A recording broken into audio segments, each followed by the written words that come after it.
Trilhando a História. Oferecimento Grupo Sapiens. Evoluindo com educação. Café Mirim. Sempre o melhor. Site Eu Ideal. Um portal diferente. Peixim Restaurante. O melhor do peixe é aqui. Rio Verde Pesca e Náutica. Produtos de qualidade para momentos especiais. O Trilhando a História, claro, com muita aventura, com muita história, cultura e identidade de Rondônia. E hoje a gente vai contar um pouco sobre esses detalhes da Amazônia e, claro, da cidade de Porto Velho. A gente está aqui no Museu do Seringueiro, no Parque José Adelino, onde existem inúmeras seringueiras. E por que a gente está aqui? Para contar a história do meu avô e do pai de José Calixto, que foi soldado da borracha, e meu avô também foi seringueiro aqui nessa região da Amazônia. Não é isso, Calixto? Verdade, vamos contar um pouquinho dessa história riquíssima desse ouro branco na Amazônia. E vocês vão acompanhar toda essa aventura e essa história com a gente, no Trilhando a História.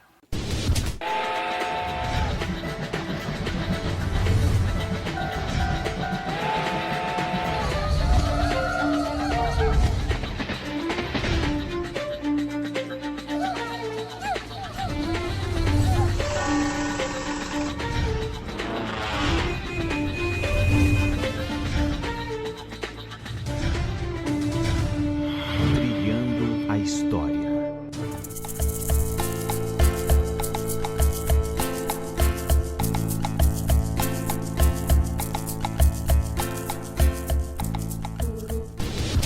A gente entrou agora na casa de um seringueiro. A Prefeitura de Porto Velho, através da Secretaria Municipal de Meio Ambiente, fez algo magnífico aqui no Parque José Adelino, que tem aqui 200 seringueiras, 200 hérbias brasilienses e criou o Museu do Seringueiro, que é o que faltava para cá. E a gente tem os componentes que faziam parte do cotidiano. Calixto, o que é isso aqui, cara? Que é um ouriço de castanha. Né? Ouriço de castanha. Para você que conhece a castanha do Brasil, castanha do Pará, ou castanha da Amazônia, ela tá aqui dentro, cara. O ouriço dela. Isso aqui tá cheio de castanha. Olha aí. Olha o barulhinho. Que legal.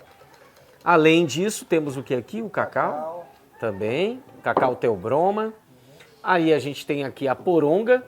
A poronga é esse tipo de lanterna, lamparina, usado pelo seringueiro na madrugada para ele poder cortar e sangrar a seringa, que ele cortava com a faca. Esse é um modelo muito mais assim desenvolvido no início do século XX, porque antigamente na Amazônia, principalmente no Pará, o estilo de corte era o estilo arroxo, que acabou prejudicando bastante os seringais do Pará. Por isso o Amazonas, Rondônia e Acre acabaram tendo mais seringueiras, porque se desenvolveu posteriormente o corte espinha de peixe ou corte bandeira. E aí você mantém a sustentabilidade e a renovação do ciclo da própria árvore. A gente tem aqui a cuia, né? Alguns itens da vida do seringueiro, a própria semente da seringueira, né? Algumas roupas que foram feitas de forma impermeável com látex, alguns itens, como a sacola, você tem o bornal, a bolsa, o calçado, que às vezes também eram feitas, alguns seringueiros e soldados da borracha, faziam do próprio pé o seu molde, né? Para poder fazer esses sapatos, além de uma lamparina, um cachimbo e alguns outros itens, como a própria faca, que já está aqui, algumas cédulas, né? De dinheiros daquela época, outras não, né? Porque a gente teve um período em que o ciclo da borracha moeda era o réis. Aí você tem aqui um pote ou cuia, aonde normalmente um seringueiro, quando ele cortava, sangrava a árvore com a faca, ele colocava rente ao caule da árvore a cuia. Mas quando às vezes ele fazia um corte numa parte mais alta da árvore, ele subia numa escada, ele cortava e sangrava a árvore, colocava lá essa cuia e quando ele tinha dificuldade para não ter que subir novamente no topo da árvore, ele pegava essa varetinha aqui, né? E lá em cima ele recolhia o pote sem haver o desperdício, sem haver o derramamento. E aí ele colocava onde? No balde da seringa. E aí ele acumulando tudo isso para depois levar para o tapiri, levava para o defumador para poder defumar a pela de borracha. Uma outra raridade Gente, vocês não têm ideia que isso aqui é gelado, 19 graus, tá? Nós temos aqui um pote de água, uma cacimba ou algo que vocês possam denominar. E a água aqui, gente, era muito gelada. E tem água aqui. Olha isso aqui. Olha que maravilha. E a água tá gelada, posso atestar para todos vocês. E era a forma que eles tinham de se hidratar nessa umidade, nesse calor, nessa temperatura que nós temos aqui, naturalmente absurda da Amazônia. A gente também tem aqui o item de sobrevivência de um seringueiro, que é a sua cozinha. Mas muitos dos seus mantimentos eram oriundos do armazém do patrão. O feijão, o arroz, o açúcar, o café, adoro o café. Tudo isso aqui só era possível no armazém do patrão.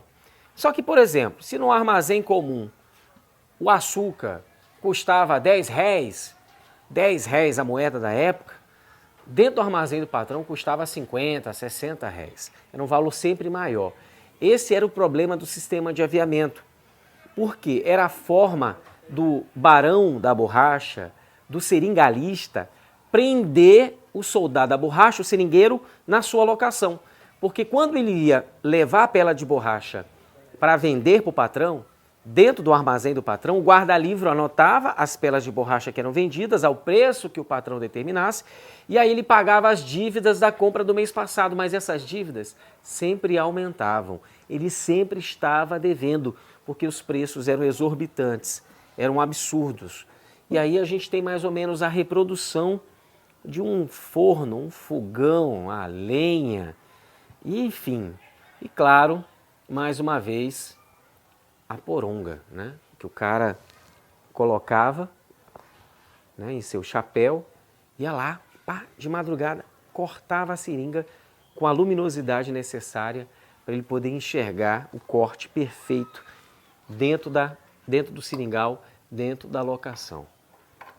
Essa é mais ou menos o cotidiano de um soldado da borracha. E tudo isso é possível, você viajar como uma janela do tempo, conhecer o cotidiano desses homens que são os verdadeiros, destemidos pioneiros, vindo aqui no Memorial do Seringueiro.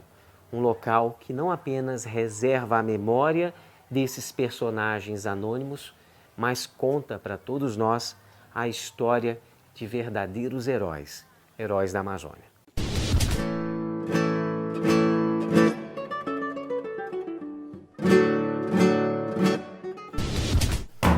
Como uma bola de borracha, uma pela de borracha feita num taperi, no defumador, com látex extraído da Herbias brasiliensis, da seringueira, símbolo do trabalho e do empenho de seringueiros e soldados da borracha. E ao meu lado está José Calixto, filho de soldado da borracha. Calixto, sensação de reviver essa história dos seus antepassados. Brinquei muito com as bolas pequenas, jogando no chão assim, pulando, e esse cheiro aqui não tem igual. É um saudosismo, né? Saudosismo aquela época. Falando em saudosismo, todo esse empenho e todo esse trabalho, oriundo de um personagem que sempre foi um defensor da história dos seringueiros, Sabiá.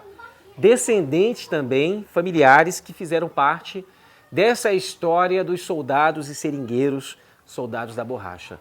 Sabiá, como foi fazer esse trabalho de reconstruir a memória desses personagens esquecidos muitas vezes, mas que você lutou para que eles fossem constantemente lembrados através desse memorial? O sacrifício foi grande, né? Porque eu passei um mês, mais ou menos 28 a 30 dias aqui, dia até a noite, entendeu? Para concluir esse trabalho, né? Que foi toda a ideia, o projeto todo foi nosso, meu, mas assim, com a ajuda de um parceiro a gente conseguiu concluir. E sabe, valeu a pena, porque eu tenho tido muitas experiências aqui com pessoas que têm vindo visitar. Eu tive aqui uma senhora que entrou aqui, começou a chorar, né, revivendo o tempo dela, lembrou da mãe, lembrou do pai, ela tinha uns 80 anos e começou a chorar. Eu me abracei com ela, entendeu? Foi um momento assim muito emocionante para mim.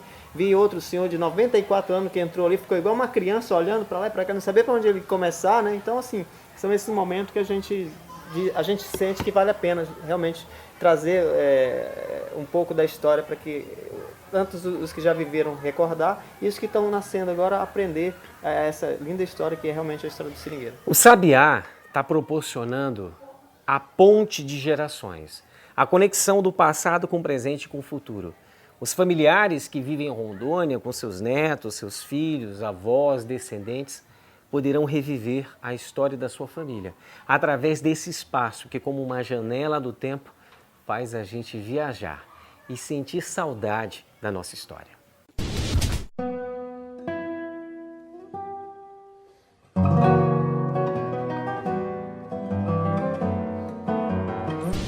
A riqueza da Amazônia era baseada na riqueza da floresta, daquilo que a natureza podia proporcionar ao soldado da borracha ou ao seringueiro. Em sua morada, em sua casa, muitas vezes saía de madrugada para poder cortar a seringa na sua locação. Muitas seringueiras, mas nem sempre essas seringueiras ficavam próximas de sua residência. Às vezes um seringueiro tinha que caminhar na floresta, na madrugada, por quilômetros, para conseguir cortar algumas seringueiras, para poder adquirir para o seu sustento algumas pelas de borracha. Não era fácil a vida de um seringueiro, era uma vida de muito sofrimento, de se defender dos índios, que naturalmente defendem o seu território, de se proteger das doenças endêmicas, malária principalmente, de sofrer as consequências de um trabalho do aviamento baseado naquilo que era o patrão, o coronel, o dono da locação que explorava esses homens na floresta. Mas era uma pessoa de muita força e de muita fé. O soldado da borracha, o seringueiro, esse herói, muitas vezes arigó, nordestino, cearense, que vinha de uma outra região, de um outro bioma, de uma outra característica de ambiente, para encarar a Amazônia, para encarar essa grande aventura.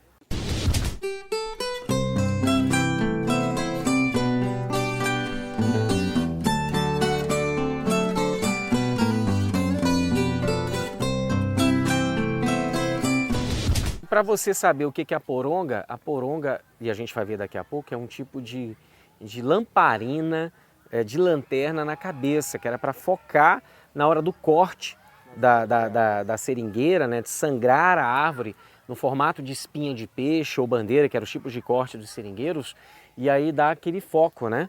E ao mesmo tempo, aqui no caso do tapiri, na defumação, para que o cabelo, que não é o meu caso, evidentemente, não venha também ser um ingrediente desnecessário dentro da defumação. Vai lá, Sabiá, faz o teu trabalho aí. Particularmente era o que você já fez aqui, né? Uhum. Você pareceu o seringueiro de verdade. Olha aí. É essa mesmo, não tem mistério, né? Joga esse leite aqui, dá o banho. Daqui? Te ajudar? Depois leva lá para fazer a coagulação. Falam que é bulhão, outros falam que é vulcão, outros falam que é defumador. Defumador. Então tem cada região. Tapiri também. Lá no Acre é bulhão o nome disso aqui. Aqui já é defumador. Mas a técnica é essa aqui, né? E essa questão da defumação, né, era justamente para aumentar a durabilidade dela, né? Claro, resistência dela, né? Resistência aumentar. A gente vai ver algumas fotos antigas. Antigamente eles transportavam pelos rios as pelas de borracha. Existem fotos de verdadeiras balsas de pelas de borracha que desciam as corredeiras do Madeira. Por isso que na época os bolivianos perdiam muitas dessas matérias-primas. Daí a necessidade de se construir a estrada de ferro Madeira-Mamoré para não mais se perder tanta borracha, no caso principalmente o Nicolas Soares Dá, o rei da borracha da Bolívia, que transportava essas pelas de borracha do Pando, do Pene, descendo o Mamoré, as corredeiras do Mamoré, descendo o Rio Madeira até chegar à localidade de Santo Antônio. Não é isso, Abel? É essa a história. Então, assim, bom estar do lado de alguém que realmente pode confirmar essa história. E aí é bom que a gente está, essa questão de todo esse trabalho com o Memorial do Seringueiro, com o Tapiri, com essa demonstração, é que as pessoas realmente conheçam, né? Que só existiu o estrado de ferro por causa da borracha. Isso.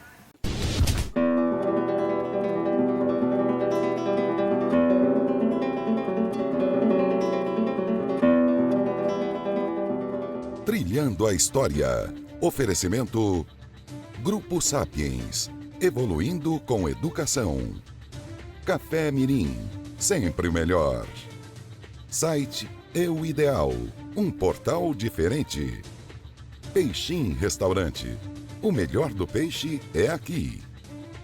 Rio Verde Pesca e Náutica, produtos de qualidade para momentos especiais.